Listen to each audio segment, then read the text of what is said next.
And మీరు చాలా మంది యాక్టర్స్తో వర్క్ చేశారు, లైక్ రామ్ చరణ్ గారు, ఎన్టీఆర్ గారు, అండ్ ఆల్మోస్ట్ అందరితోటి, రానా గారితో అందరితో. కొంచెం వెనక క్వశ్చన్, ఎలాంటి అమ్మాయి కావాలి చెప్పాలి ఊరికే అసలు ఊహ జనరల్ గా what qualities you like like మీరు అంటే ఇండస్ట్రీలో ఉన్న pick a few good qualities celebrities లో మీరు one of the most eligible bachelor కాబట్టి ఈ ఏజ్ లో ఈ క్వాలిటీ నచ్చింది, కొంతమందిలో ఈ క్వాలిటీ చిన్నప్పుడు స్కూల్లో అమ్మాయి yeah that people can relate together later on. Navdeep గారికి కావాల్సిన క్వాలిటీస్ ఉన్న అమ్మాయి కావాల్సినవని కాదు, నచ్చిన క్వాలిటీస్. ఓకే, సరదాగా ఉండాలి, సరదా అర్థం చేసుకోవాలి, సరదాగా ఉండాలి, సరదాగా అర్థం చేసుకోవాలి, ప్రేమగా ఉండాలి, మన ప్రేమను అర్థం చేసుకోవాలి. ఇది కామన్, అది ఊరికి ప్రాస్ కోసం చెప్పే కానీ అది పక్కన పెట్టు. అంటే కళ్ళు ఇలా ఉండాలి, నడక ఇలా ఉండాలి, జోకులు వేయాలి, అలాగే ఏమైనా ఉన్నాయా? మెయిన్ గా సరదా సరదాగా ఉండాలి, సరదాగా ఉండాలబ్బా. మీరు చెప్పనివ్వట్లేదు, ఏదో చెప్దామని ఫీల్ అవుతున్నాడు. అందం అనేది అందం ఉండాలా ఉండకూడదు, పర్లేదా? ఉండకూడదు అంటే it's very subjective thing. Very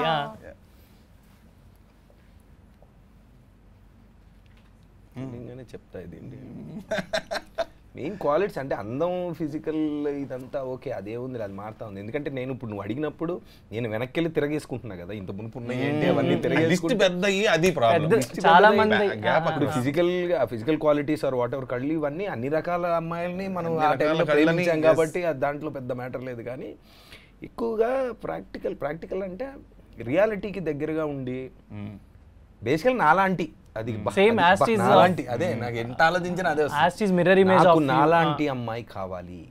కథం. ఓకే, ఎవరైనా ఉంటే డెఫినెట్లీ నవదీప్ గారికి ఒక నాకే తెలియదు అంటుంటే తెలుస్తుంది.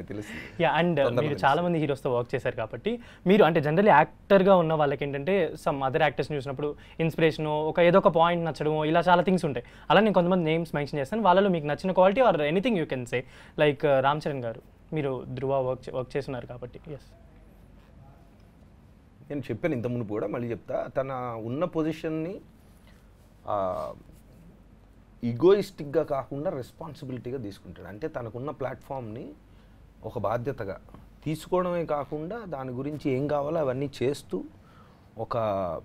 ఒక వెరీ పాజిటివ్ పర్సన్గా పక్కన వాళ్ళని అప్లిఫ్టింగ్గా మంచి మాటలు చెప్తూ, అంటే ఇప్పుడు మామూలుగా సరదాగా ఒక పెద్ద హీరో తర్వాత ఎవరన్నా ఫ్రెండ్స్ని సరదాగా కూర్చున్నప్పుడు దేని గురించి అయినా మాట్లాడచ్చు, కానీ ఐడియలిస్టిక్ బిహేవియర్ గురించి లేదు మనం అంటే అది మార్పు చూశాను నేను తనలో.